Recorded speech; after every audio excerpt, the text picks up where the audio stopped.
Fatalo fale martelo le tatu tunu natu lewa a e malamanuia ia le neiva yaso atoa sa whiangai lo tatu tunu I tuti whiau malawa singa le neivu tatu whiloa il tatu por kalame masani o tatu update e alo mai e me tupu I samo nei. Ua amata whaongaina nei le masini whaata o roi lungo le wafutele ia pia I matautu e peo na ta pena ina mole pa tuli mata ia lea o lolo o whaulu whane wha soli tula whono mai tutono lea tunu. O lea so tofi o le vai hasol nei na whai ase sa au ninga haloa ia e ta tala ma whaonga ina ai lea masini. O le fionga le sui pale mi o ia fo el minister tu pe mawoma le matanga luenga o tute fionga tuala i o sefo poni whasio na ia sa au noe le sa unoanga au tu I le mafu anga ma le pongai au tu ma le taha ua o le nei proketi. O le whasanga whaatuputupula ia o le whaolu whale ina mai,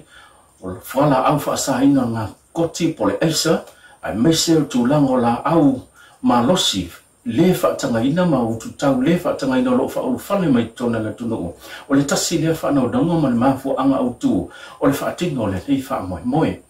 O le masini le nei o lewa tau sanga o tāpena mai e pei o na whaatulai mai o na fuafuanga, mai le mai ai o le pālota tele lua o lua tasi, lea na whaatulanga mai ai pitai, o lea o tatala lo ia, mai na whaatupe uma, ele whale tupe o le Uni Europa. O le tasi o waenga na mai tauina, ele ngata le masini whaanta, a ua mahe a foi o na whaatulanga, ma whausia se whale tele o lo whape nao na whau whale atuai o lo awina mai whafo, mole tulimta ia, po iai di whainga whaasole tula whono, o lo whau whale mai ai.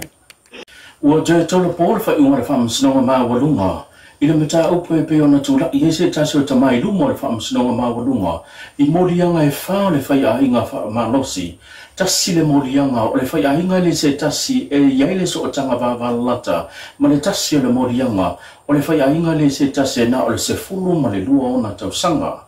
I whamamongo le mata upu e pe o na polisia le mata ngā luenga o leo leo e whapea, e le titi ma le tolu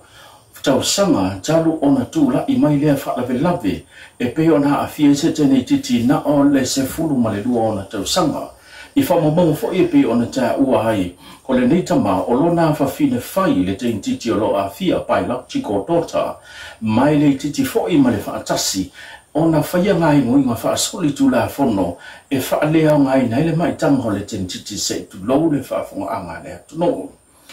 I neiva yaso sa atofa e whonga I nai, I le whaiunga le whaamasnonga pite iane,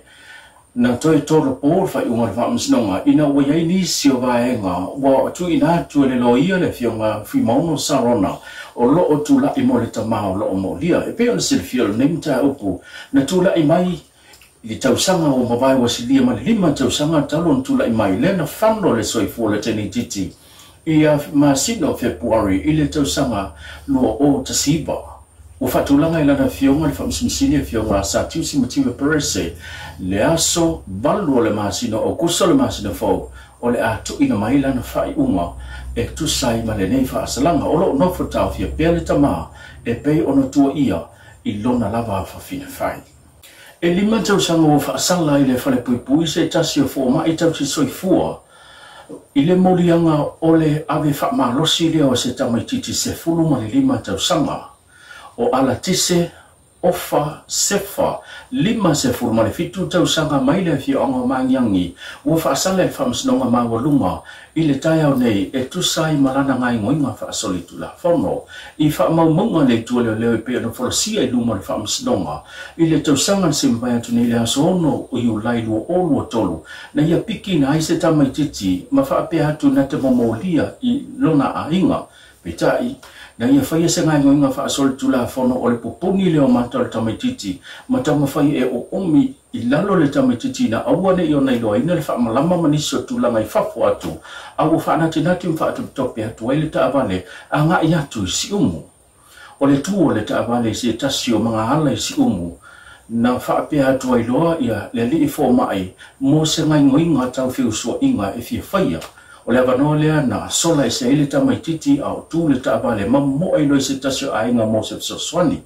O le ainga mai le fia onga si umuna lato whaafsota ia le tamao le tamaititi a toha ma le ofiso leo leo. I le amatanga susu enga le nemta upuna te te e ai ia le li fō mai o na morianga. Pita iane le masino me le tau sanga le dei na yoi na i mo rianga a leo fa sanga ya te ia i le tolo lovina le fa iunga le fa masino ngai na fionga bui Clarence Nelson na ia sa no ai e fai si onga tele ma matu ia tele le soli ngo tula fono sa ia fa tinoina e ui le iaini vaenga pe ona tutupu petai o lona ave fa amalo sia ma lona fa moe moenga le fa tino ni so sa bonga mahata nga fai fa malosi o se tulanga walama ti hai le lumana imanuia o le fo ia lo toto pe ana fa pe tupu ia mai moenga e se fulu tau sanga masani ona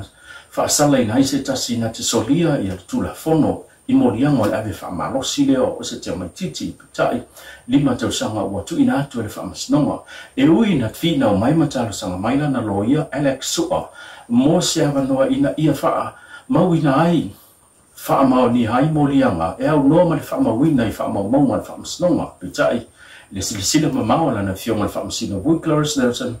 e le tau sanga ma wala nga te tau ona fa mawina le sua fa morianga a toi ma se pola inga fa masnonga e fa sai ona ia toi lata se no fonga olo ia ni fa na witi o le sutofio le vai aso neina fa e tuai le sua fa tanga loa ile li kaptenio le awal manusa mo se fulma le lima McFarlane e pei ona silafia o le nei sao ninga mata mo fia i le nganu ufa sa moa na fatino ina le fionga sama le ulu i sapa i motu tele sala fai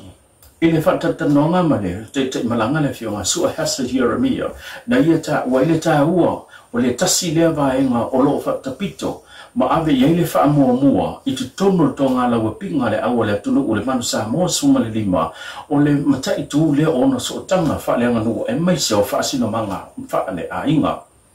na awai e to tele wo ma pa anga o ainga wo me mai e le ngata o le awa le tunu u ai mai se yo ila to o lo o la to te sila fia fo i malango ina le fo yalo le tunu u o lo o tu la i mai na te ia awa le tunu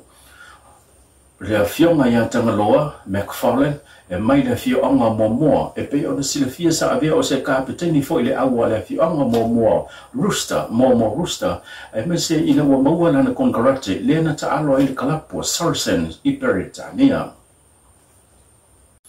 ua whailoi le minister tu pele fionga lau tu ia wale se a fua ai o ia fo ia le minister o lo ia pa ia ia tulanga o ngalwenga whaawai taimi nisi o tutongi o mea tau tupe o le atu ina atu mo fono fa abaya i tu malo e resitala i le pokala me o ngalwenga fa abai me le malo sa nola na fionga lau tu ia wale se fova ai e afeta la e resitala i le fono fa abaya i tu malo i la tau e fia fa ongaina le apano o ngalwenga fa abai me po pokala me ia le malo o lo tu avano pea e faita dia lava le fono fa mai po le tu malo pe a faila to te le fia fa nga ina le pokala me le malo ngan wenga fa vitemi e le se tu langa le ato tongi na i le afeta la peta mo ila to po i tu malo e resta la i le afeta la to te fa nga ina i le pokala me ngan wenga fa vitemi me le malo e lima se fuluta la il tangata to tasi la to ia o fa ma ni le vano e malanga ia tu no mamao le afia finei fa ingon nei ba yaso na tatala is officer forward no fanga mo fa tinoino po kalame mo ngadwenga fa vitemi ilona no fanga fo folo no mertasi ile fa le lupi fa